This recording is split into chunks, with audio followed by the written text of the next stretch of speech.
Bon, je pense que cette commission-là a été instituée par le Code de la presse. C'est le Code de la presse qui prévoit comme l'installation de cette commission-là pour participer à l'assainissement de la presse. Et cette commission-là a deux rôles.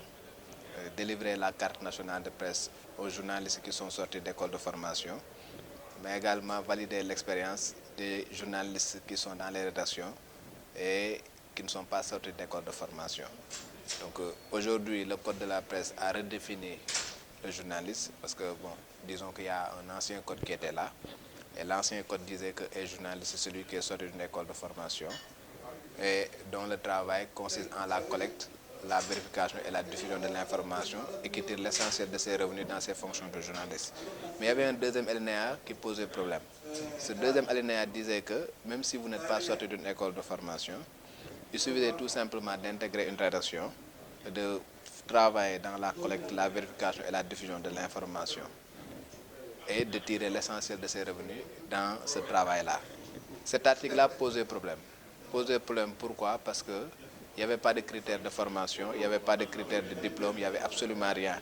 Il suffisait tout simplement d'intégrer une rédaction, même si vous n'étiez pas titulaire du bac ou bien du BFM, il suffisait d'intégrer une rédaction, de se faire former pendant 3 mois, d'acquérir la carte de cet organe-là et de pouvoir valablement faire du journalisme comme celui qui est sorti du CECI ou bien d'une école de formation. Ça posait problème.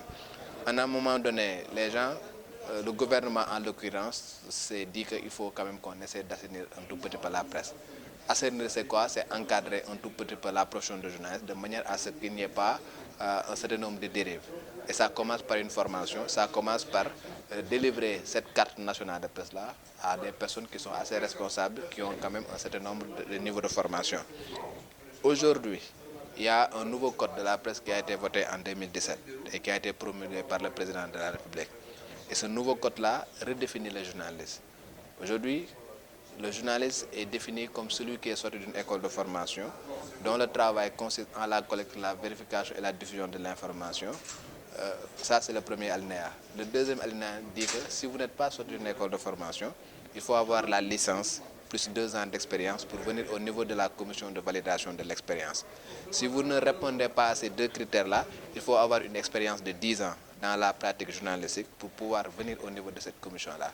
Et cette commission-là sera chargée de valider tout simplement l'expérience, de voir si la personne qui est devant cette commission-là respecte un certain nombre de règles d'éthique et de déontologie, si cette personne-là également connaît les règles de collecte, de vérification et de diffusion d'informations, est-ce que cette personne-là, disons, est apte à pratiquer le journalisme en bonne et intelligence, quoi, avec les dispositions du code. Non, non, c'est un dépôt individuel. Tout journaliste et technicien de la communication doit constituer lui-même son dossier et venir au niveau de la commission pour déposer. Et effectivement, la commission va délibérer de manière individuelle au cas par cas et va délivrer la carte nationale de presse si on estime que la personne qui a déposé quand même répond aux critères. Et si cette personne-là ne répond pas aux critères, on va tout simplement rejeter son dossier.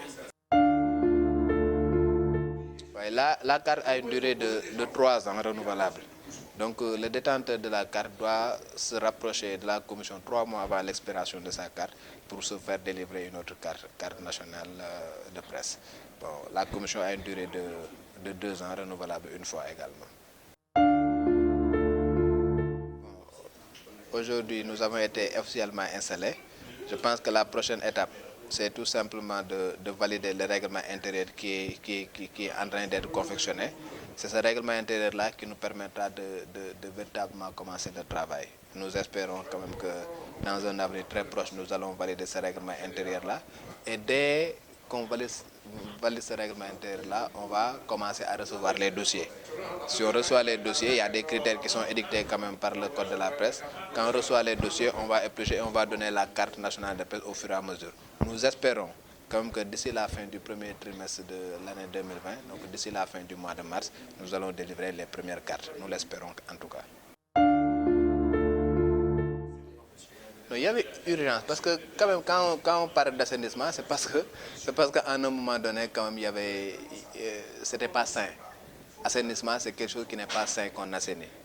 Donc quand on va jusqu'à dire qu'il faut assainir la presse, c'est parce que tout simplement on a estimé qu'à un moment donné quand même, ça a commencé à trop faire. Il y a énormément de gens qui sont là. Bon, il y a même certains qui parlent de racailles pour nommer un certain nombre de types de journalistes, de personnes qui sont dans les disons, qui écument les hôtels pour tout simplement traquer les manifestations, traquer les organisateurs pour demander de l'argent pour collecter. Alors que le journaliste, son rôle, c'est pas ça. Le journaliste ne demande pas de l'argent pour faire son travail.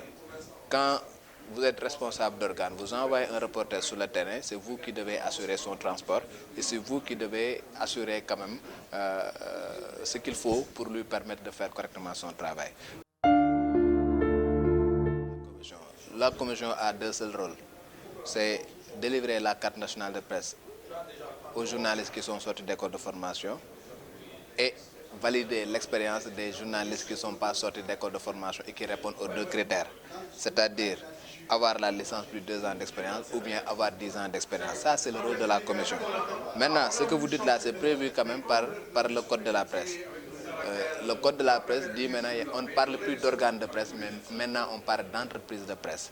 Et quand on parle d'entreprise, comme il y a un certain nombre de critères qui font que les patrons de ces entreprises-là doivent veiller à ce que ceux qui sont sur le terrain puissent valablement faire leur travail, qu'on puisse leur assurer le minimum pour faire correctement leur travail, qu'on essaie de faire en sorte que quand même les moyens soient donnés à ces gens-là pour descendre dans la rue pour pouvoir collecter, vérifier et diffuser de l'information.